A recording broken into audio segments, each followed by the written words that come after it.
Saudi আরবের ভাই দালাল ভাই, এত জঘন্য দালাল ভাই।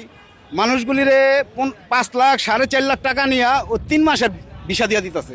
এই 3 মাসের লোক ওই আকামাও খুঁজে পাইতেছে না, কফিলও খুঁজে পাইতেছে না, ওই মানুষগুলি অবৈধ হয়ে যেতেছে। তো পুলিশে যে সঙ্গে ফোন করবো আপনার কফিলে বলবো আমার আমেল পলাই গেছে গা, আমার আমেল আমার কাছে নাই। কেন কপিলটা ধরলে 50,000 রিয়াল জরিমানা। চোখের সামনে যে মানুষ কষ্ট করতেছে ওই দেখলে নিজেকে কান্না আসে। এদের গার্জেনরা মনে করে কি সৌদি আরব পাঠাইতে পারলে ছেলে পেলে খুব সুবিধা।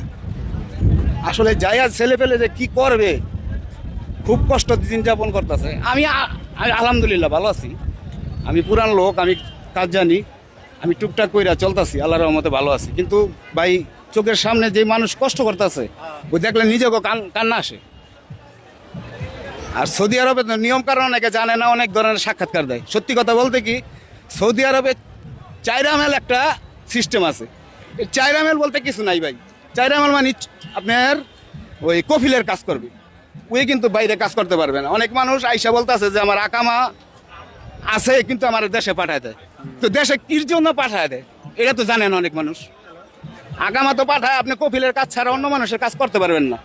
4 আমেল আর বড় মহাচাচা আছে, ওগুলির ভিতরে মনে করেন আপনার কফিলে কাজ ধরবো, বড় বড় কাজ করবো, ওইটা সমস্যা নেই। কিন্তু এই যে মানুষ যে আইসা বলে যে আমাদের 15 মাসের আকাম আছে, 14 মাসের আকাম আছে, আমারে পাঠাই দিছে, এই সমস্যা মূল সমস্যা হলো এই জায়গায়।